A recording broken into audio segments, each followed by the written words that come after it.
the City.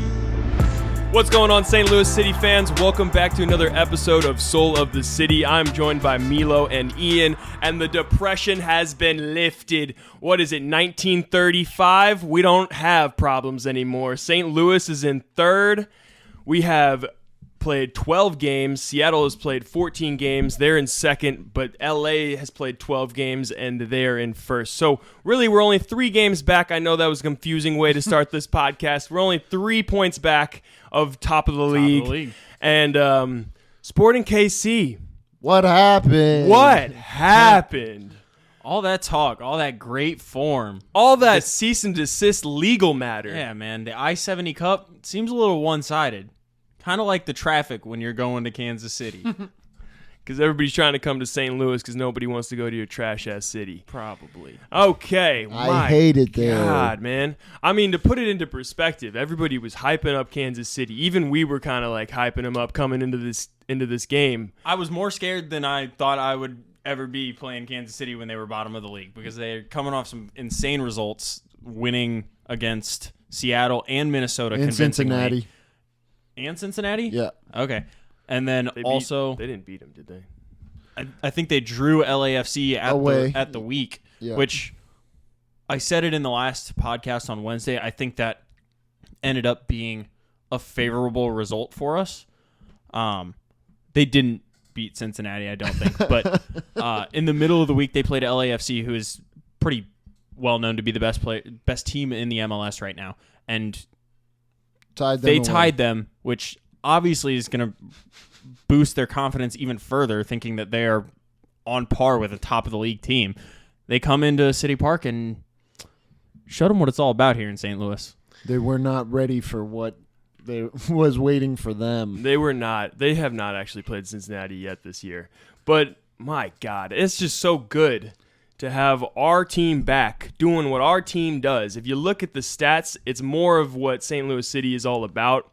They had St. Louis had 34% possession, which we love to see because that means they're playing right into our high press style. It's like they had the answers to the test, and they were like, actually, I'm going to do this on my own. And they decided not to give us the ball because they've seen, like, they could have watched what every other team who has success against St. Louis City has done. Give us the ball, make us make the mistakes. Right. They didn't because they're a garbage club. And a garbage city. And every time we even had the ball, even though it was only 34% of the game, we looked like scoring. It's true. I mean, we came in with a 4-2-3-1. And Apple TV consistently getting it wrong. They had John Bell up as our striker. That's just egregious. Bad look. There's nothing as I usual can say by about Apple that. TV. It's so bad. We had Blown back, which I think was a massive contributor to this game. It allowed Leuven to do what he does without having the pressure of playing the 10. They had Indiana Vatslev playing the 10. What did you guys think of that right there? I mean, he was the best player on the pitch for us, right? Let him cook. I think so. Got 2 goals. He had some sort of interview in the middle of the week or after the Chicago game that he said something along the lines of, our fans don't like Kansas City, so we don't like Kansas City. Something about like all of the that. players. That's a paraphrase. It's definitely a paraphrase, but he knows about the rivalry as well as the rest of the team, and so they came out with the fire today. And yesterday. I love seeing the players that are from Kansas City absolutely shitting on Kansas City. Bartlett and Gio. Yeah. Gio celebrated on them. Ooh, sorry. Go home. I'll see you there. Yeah, Indiana Vassilev looks so good tonight. But let's pop into the game for a little bit. In the 4th minute, St. Louis was already looking pretty dangerous. Stroud, he gets the ball out on the right side, and he cuts in. He probably could have laid it off to Celio to get like a more like direct shot on goal. Yeah. But I'm happy that we're shooting. You know what I mean? Yeah, and that was another thing that I noticed early on in that game was Leuven just hitting him. He's just hitting him from range. And they weren't really threatening. No. But I like to see it, man. It makes people think. It like gives your team momentum. Yeah, I'm just happy to see Leuven taking those shots. I don't care if they're off. I don't care. When we played against Chicago in Chicago, we weren't doing anything that we usually do to get a win. We weren't making them make mistakes. But in this game, it looked like, I mean, if you're taking shots, you're putting them under pressure and you're trying to make them make mistakes. I mean, we didn't even need mistakes tonight, but I do like that he was shooting the ball from wherever. It looked like wherever. One of these days he's going to get it down.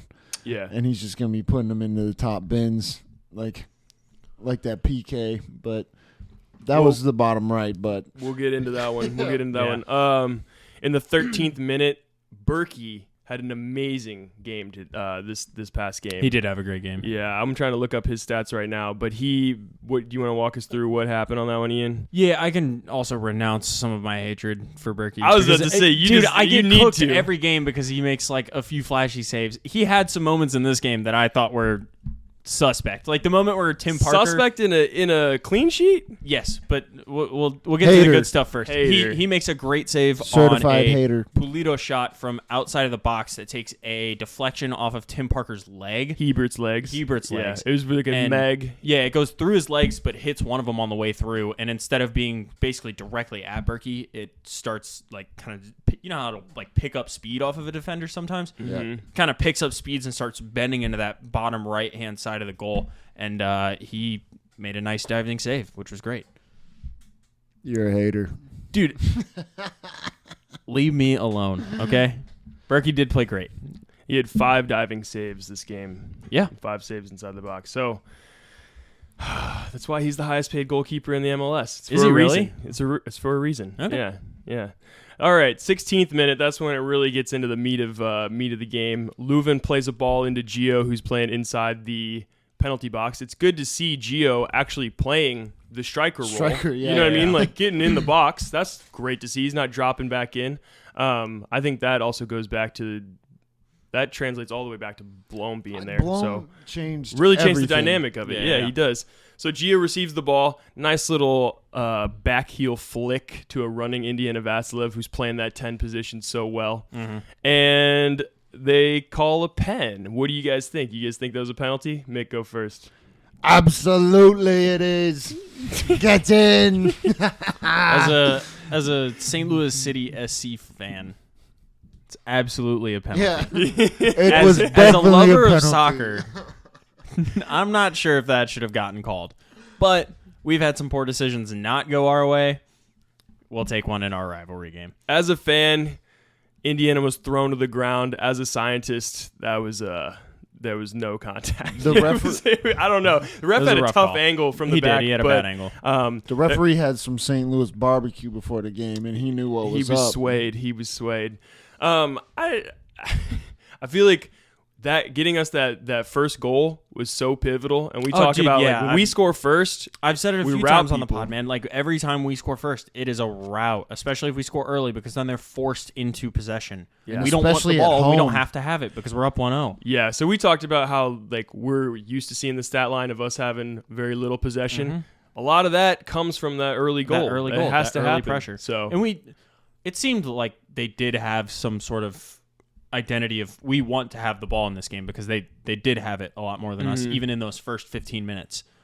But we came out with a pressing kind of fire that we haven't seen in a lot of our recent performances. Yeah. Well, I feel like we already talked about, having Blom behind you just makes you less worried about losing the ball up front, or maybe just like, pressing as hard as you can and not getting the ball. Yeah.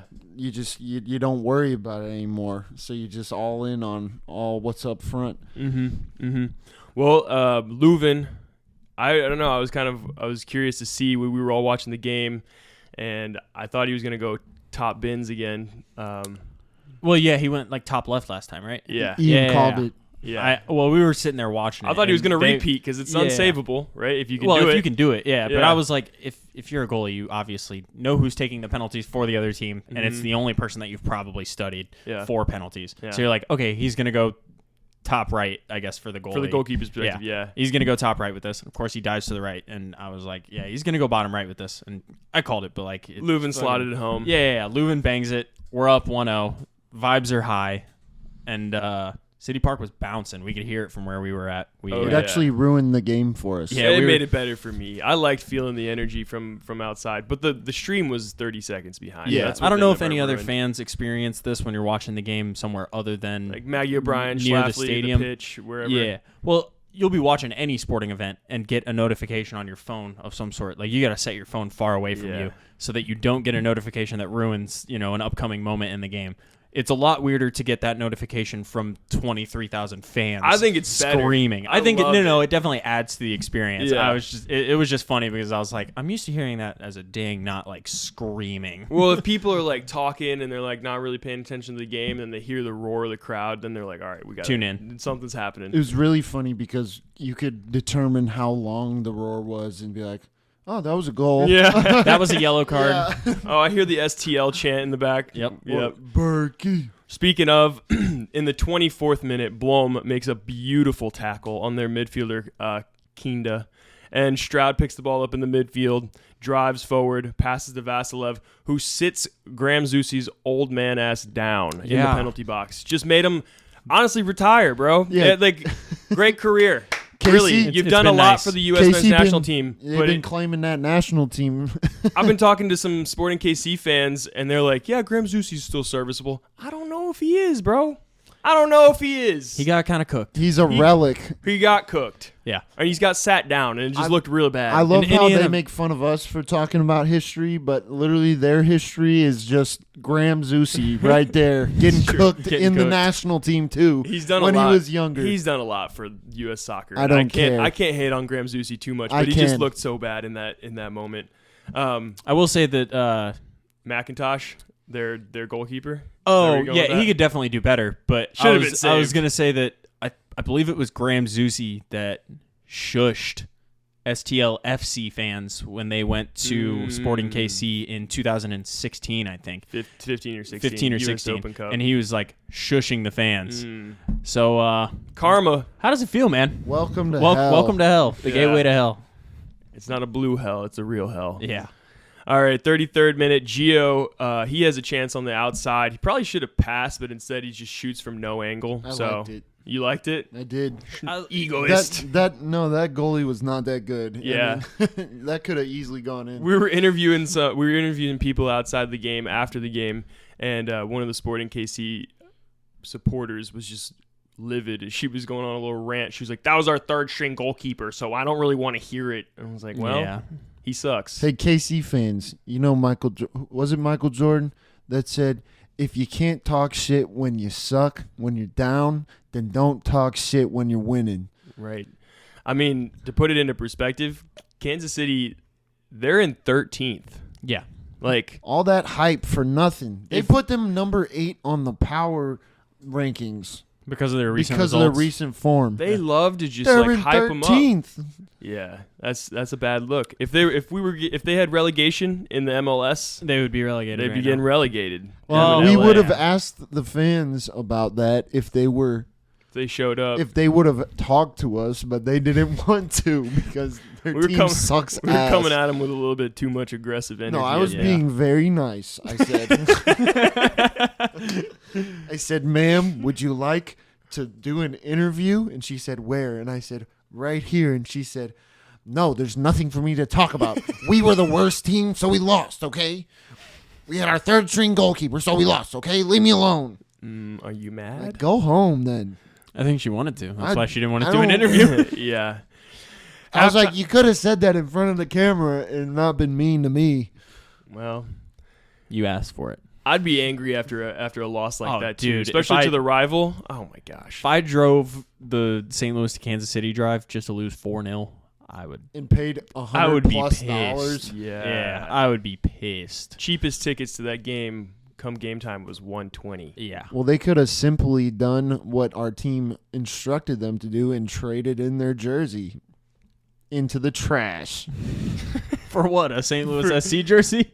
I don't know what they were. I think it was. Doesn't sound like a trade-in. A voucher. I think they were giving out vouchers for jerseys for Sporting KC. Yeah, they were. There's on the Instagram, the St. Louis City Instagram, there's this dude like giving out these vouchers for every fan that throws a Sporting KC jersey away. I love that. I don't know what the voucher was for. All I know is people were just throwing away their trash ass fucking KC We did jerseys. interviewed a really nice Sporting KC couple, and the one guy, he was like, I'm from Kansas City, but like I live in St. Louis now, and I'm really torn. He's like, I have both jerseys. I love this stadium. Like he's very torn. I think it's just time to make the switch, my guy, because for years to come, this is what it's gonna look like. Less stress. Home, on your brain. away, it don't matter. Yeah. These players, they're gonna get fired up no matter what. Would you rather be in 3rd or 13th? That's how I look at it. Put a 10 on it. Right. Halftime comes and goes. Berkey plays a long ball up the middle. Some Sporting defender missed. He kind of like he could have settled it or like chested it. It just kind of like deflects off his foot haphazardly, and it falls to Stroud, but not like an easy fall to Stroud. Stroud kind of like slides to kick the ball forward to a running Gio, and Gio drives into space. He takes that first touch, which is it's near him. He has to take one more touch, which we all thought was, I was like, oh, it's too heavy. Oh, it was really heavy touch. It was really heavy. And I was like, he bottled this. He's either going to try to go around the keeper. That's not going to work. I don't really know what he was going to do. That touch just meant he had to chip it. There was no other finish in the world that he could do. And it was a difficult chance, and he buried it. Cheeky. It was beautiful. We're up 3-0 at the 54th minute mark. With the KC man scoring on him. Yeah, it's true. And celebrating on him. The yes, sir.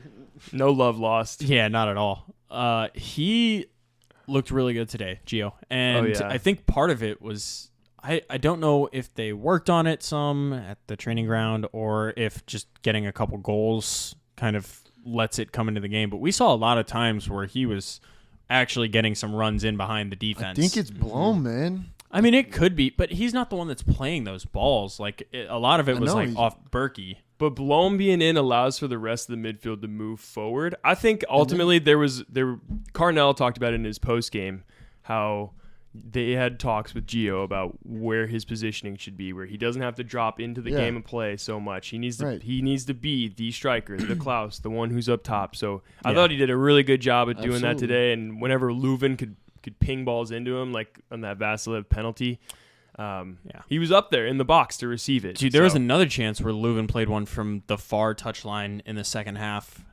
and just like put it on a plate for him, and he tried to chest it down and couldn't. But like there were a lot of those opportunities today. I remember another one where he was running down the far touchline, beat the first defender, I think it was Rosero, and then tried to like nutmeg the second defender and like cutting it back inside. But you'd like to see him just hit that, but it's okay. He had a great game. Gio posted a picture of him sliding with his fingers like this, and Klaus commented and said, "I will be back with you soon, brother." And then these emojis. The bromance. Yeah. Well, that's what we were. So, did you say something about the celly last night? You were like, he's really sticking with that. I was like, I feel like him and Klaus are just going to do that all year. They're just going to rock the ooh-woo. I love it. I know Riley loves it. Yeah. That's Riley's gig. No, that's very funny. Oh, my God. Speaking of players that I love, in the 69th minute, Thomas Ostrak comes in for Jared Stroud, who had an amazing game. Jared Stroud had 2 assists, and I feel like we got to give him his flowers for that. Absolutely. Yeah, him and Vasilev, I thought, were our 2 best players on the pitch. Really? I feel like at the beginning of the season when we talked about who we thought could be breakout stars, I feel like all of us had Indiana on our list. Yeah.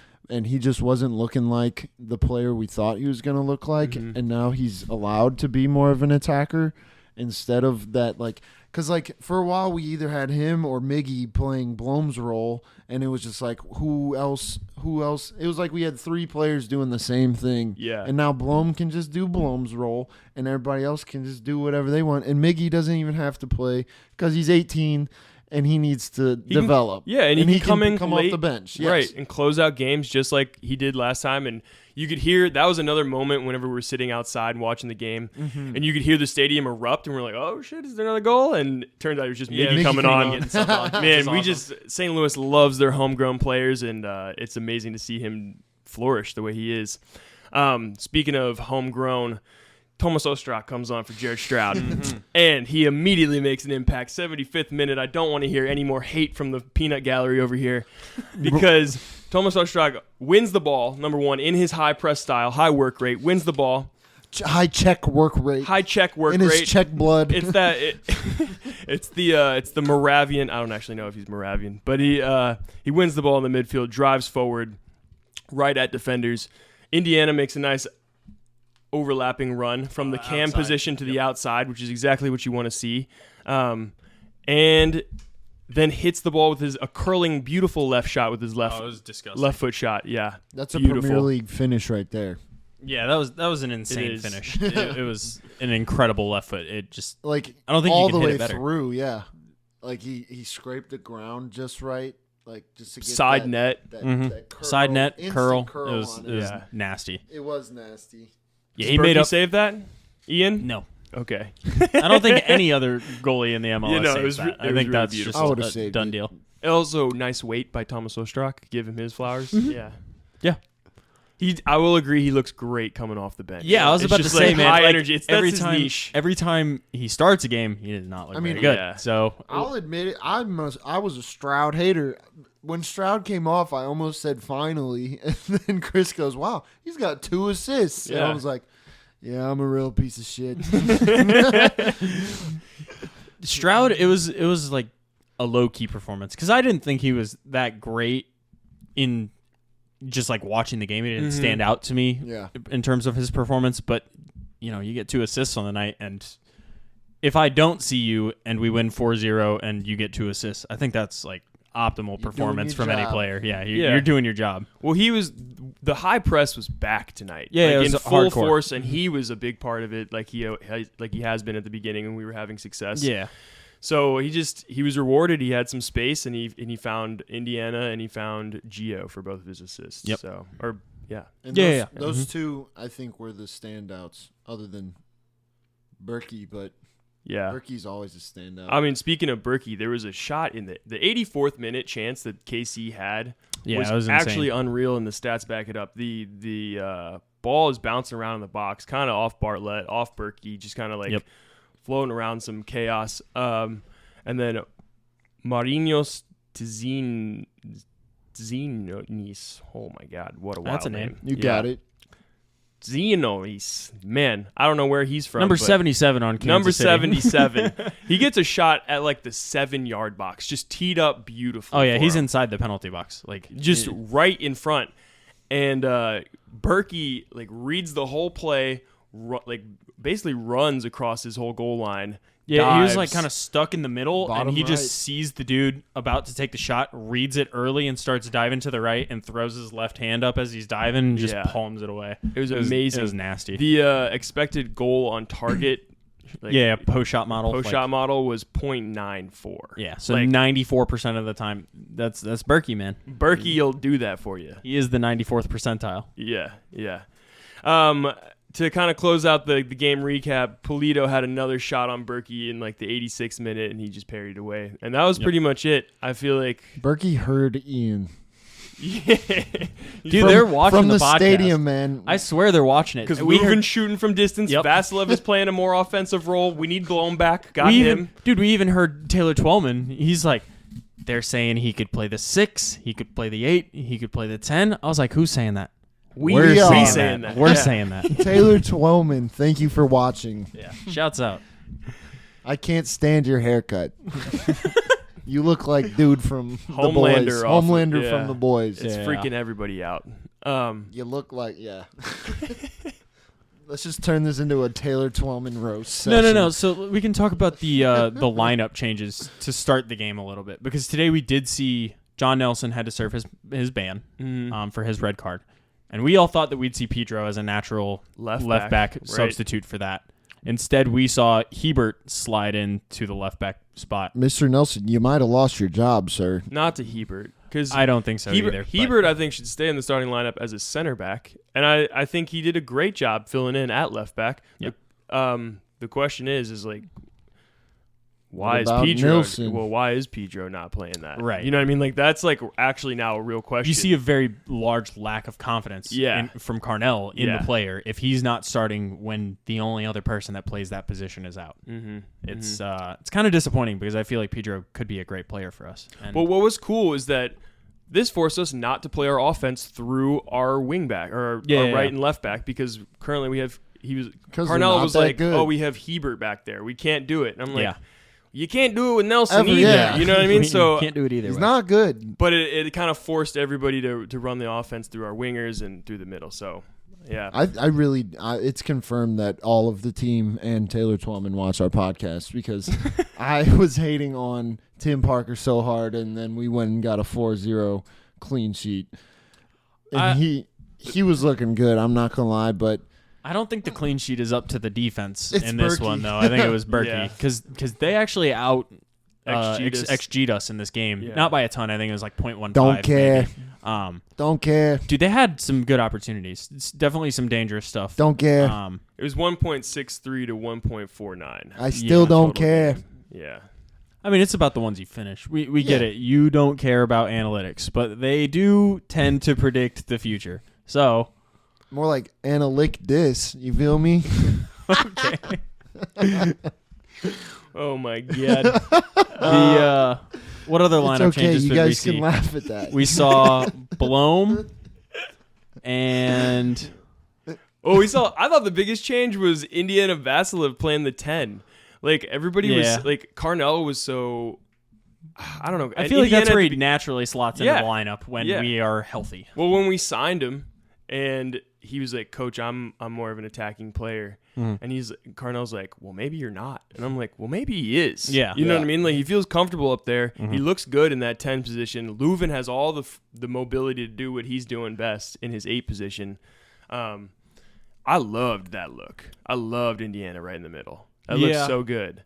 I think a lot of the great things that we saw in this game do come down to scoring an early goal, because then we're allowed to play about as freely as we want to. And then I think that the other driving force was getting blown back into the lineup. You saw Leuven, even in the early stages of the game when we're not up 1-0, pushing really far forward up to the edge of the box, and Blome just locking everything down for us. And not once did I see him look as frustrated as he looked against Chicago. Yeah, exactly. Because against Chicago, he was running around the field like a big old baby, just throwing his arms everywhere and huffing and puffing. Yeah. And I guess just having Blome just lets everybody cook, man. Just lets them do what they want to do. Yep. Winning fixes everything, man. And when we do what we want to do, you're not doing what you want to do. We winning. Yep. The depression is over. It's over. Leuven gets his goal. I thought he had a pretty good game. He didn't really deserve a goal, but that... Well, who else would you want taking the pen? Him. He buries them. Yeah, I wish he could bury anything else. I think buried Kansas City. In terms of on the field, the only other person I'd be comfortable taking it would be Gio, I think. Klaus. Oh, today, yeah. Yeah, in that game. Yeah. Like, if Leuven wasn't going to take it, if he was like, I don't want to hit it, like... Indiana didn't look like missing today. No, he didn't. He looked great. Yeah. Let's say Alm, because we got a few injuries. We got Joachim Nielsen, Klaus, Alm are all still out. If Alm is healthy, does he start over Celio today? Yeah, he was actually one of the poorest performers in this game. And in a game of 4-0 victory, you don't have many really glaring weaknesses, but he did not look that dangerous other than once or twice dribbling with the ball. He had a forgettable game. And his pressing was not as effective as Stroud or Gio. So I think that if we won't see Klaus back into the lineup, which would mean like a swap back to the 4-4-2, I think that we would definitely see Alm back in the lineup, just to keep that press as strong as possible. I think we're going to see Klaus soon. I think next game we're going to see Carnell Klaus. said that he was so close and that he could have, if they were really in a pinch. Like, let's say this is like a cup final or something. Yeah, like he would have started. You hear that, Casey? You coming to town does not put us in a pinch, not even kinda. Not even kinda. I mean, 4-0 without your main striker is like, it's so convincing. Yeah. No, it was very convincing. It's so funny how the narrative changes around the league about who's good. It is after just like a 3-game run, yeah, it's parity, man. They had us out of the top 10. It's really insane. So quickly. Yeah, very quickly. Let's get some respect. We've looked bad for a long time. Put us back. I'm putting that all on Carnell. I'm not gonna lie. I don't think that's true. I don't think it's all on him. I think that the team came out with a fire today that we have not seen since first few games of the season. Yeah, they talked about how they needed to stop talking and start playing. Producing. Yes. Yeah, and that was kind of the mentality throughout practice this past week. They knew what this meant. Absolutely. I don't know if Sporting KC really felt it the same way. I don't know if they're in it. It probably doesn't. They've been in the world. They've been in the MLS for a long time, and they don't really have a rival, I guess. I'm not sure who their rival would be if it's us. We don't really have a rival. This is the rivalry. This is the rivalry for sure. It's the I-70 Cup. Yep. This is just another game. Go home. Crickets snooze fest here in St. Louis. Go back. Could have took a nap at City Park. Yeah, we're coming to KC and we're unplugging Power and Light. Oh, yeah. Don't care. So let's hear who is your offensive MVP of the night, Chris. Vasilev. Yeah. Everybody gonna say Vasilev? I thought he looked so good. He really did. I thought Gio looked really, really good. If Gio can I feel like it's only a matter of time for those touches that he's been having to stray away from him. He's gonna go dumb. Yeah, I know. That's what I'm saying. And we're seeing him finally actually making runs off the backs of defenders, getting in behind on through balls from Berkey and Leuven, long through balls. I feel like he's coming into his own in that role and learning how to play the position a lot better. Sadly, right as Klaus is going to get back, I'm really happy to have Klaus back. Yeah. And I just hope it'll be great. Gio doesn't lose some of that swagger when Klaus comes back because he has to go back to pretty much being the in-between guy again. Well, he's developing as a player, and it's making him more versatile, which then makes our team play more versatile. Right. We struggle changing the type of play we have. If we have to have more possession, we struggle, right?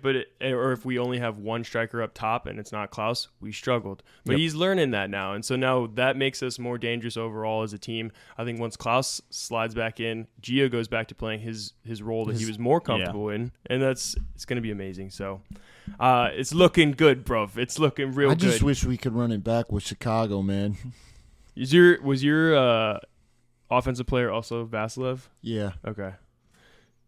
Yours was Gio? Okay. Yeah, mine was Gio. Defensive player, you can include the goalkeeper in there if you want. Well, obviously Berkey. But other than that, I'm giving it to. I was going to give it to Hebert for filling in that left back position and locking it down. Yeah, he did a great job. He didn't really have to cross. I didn't feel like there were a ton of situations where he was having to whip a ball in. You know what I mean? He just knows his role. Did a good job. Yeah, he did a really good job. Mm-hmm. Yeah. So let's see, what else we got going on? We got Vancouver coming up next week, and they are 14th in the. Or wait, no, they're not. Is it Colorado? I think still? they are. They're 7th. Oh, okay. So that's kind of a test. Yeah, they're a good squad. Yeah. Yeah, but they're Canadian. What does that mean? He has a good point. Yeah, he's got a point. They're not from here. They are Canadian. I think that says enough. What do you guys have for score predictions for next week? These guys are going to come in here loaded on Tim Hortons. Well, we're going to them. Yeah, no, just kidding. They're here. It says we're at City Park. Jeez, we get back-to-back City Park. 27. Thought we were going to the Great White North, man. Yeah. Eh? I'm glad we're not. Tim Hortons, eh? That failed in Maplewood. Yeah, it did. Did not Tim do well. Hortons. Hey, if you're Canadian and you watch this, fuck Tim Hortons.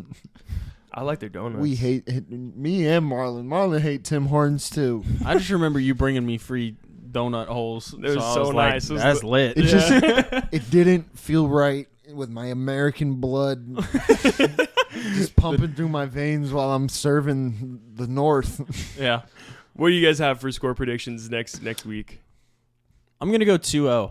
And we'll see Klaus back into the lineup, see Nelson back into the lineup. I think it'll be a relatively convincing win, and hopefully another clean sheet. Yeah, a good bounce back run of clean sheets would be ideal. I really hope this isn't, because I hate when soccer is just like, we used up all our goodness this game, so next game we're shit. Well, that's what we did against Cincinnati. We blew them out after kind of a poor run of form for a couple games, and then proceeded to go on another really long poor run of form. No, but I think this kind of performance at home is going to carry over, and the fans are going to get right back to where they left off. And I'm thinking 3-0. There's nothing really that stands out about Vancouver. They're pretty run of the pack in all these stats. They're first in accurate crosses per match. Way to go. I don't know what that really does for you. Big chances created. They're first in that. So 26 big chances created. They have 2 more clean sheets. And they have 5 clean sheets this year. So they're a pretty defensive team then. Yeah, it seems like they're going to make us do what we don't want to do. Oh, yeah. No. So, they're also... no, that's not true. Okay, well, I mean, hopefully we can adjust and have a different play style. I think that we're working on it. It's just right now we're kind of one-dimensional still, and it takes time to develop a different look. Yeah. It's also the league of parity. We could walk out and lose this one 4-0. So you never know in this league, man. No. I'm gonna be confident. I like your take. I think 2-0 is a good take. I agree. Well, you should get your own take. I'm doubling down. That's a great. If I could bet it, I'd bet We're it. 20 toes down on it. Blom being back that's it. If Blom is healthy and balling, we're good. Yeah, I agree, and I hope that it continues. Blom doesn't help us. I mean, he does help us score goals. You saw it in this last game. Made a tackle high up the field and instantly turned into a goal. But we've never seen Blom have to play in a possession-based side where we need to create, and he would have to be kind of a deep-lying playmaker because Leuven is going to want to push forward, Indiana is going to get pushed forward, and our wingbacks are going to press up. We're going to have to see Blom taking it around like a Jorginho or something of that I'm nature, not worried playing about that it. Pivot in the midfield. Yeah, I think he's going to be great at that. I have all the confidence in Blom to be able to do it.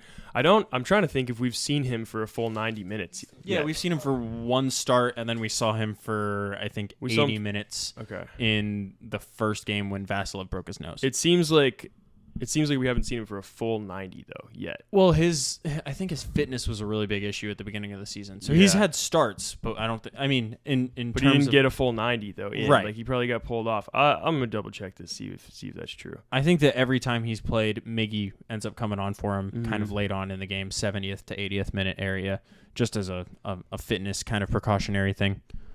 It was only his second start. He did get a full. He got a full 90 versus Charlotte. Oh, okay. Yeah. And that was a big dub here at home. First win in City Park. I think he's really the key. That's really I think he is too. Last night I was constantly sitting there. He would get the ball. He'd have 2 players on his back, and he would just kind of wiggle around and not give it away, and then find someone to pass it to. And I'm just looking at you, and I'm like, is he the best player on our team? He might be the best player. Is he the best player? There was a moment in the back right corner where he got out of just a... Nerwinski just plays him a hospital ball. Yep. And he's standing there with 2 dudes behind him trying to kick his legs out from under him, and he's like, no, I think I'm good, and just find somebody in the middle of the park. Yep. He's unreal. He's an insane player, and I hope he keeps it up. I want you to put the word out there. What's the word? That we back up. St. Louis is back up. Kansas City in the gutter. It's not really like that had changed, but yeah. Doesn't change much. Just, reaffirms how we felt already. You love to see it. We will be here next Wednesday to give you the pregame for the Vancouver game as well. I need that, and I want that. Peace and out, I'll be everybody. there for that. Peace. Thank you for watching this episode of Soul of the City, brought to you by First Touch Media and Anchor FM. Make sure to check us out on YouTube at First Touch Media, and all of our socials are at First Touch 314. Thank you for watching.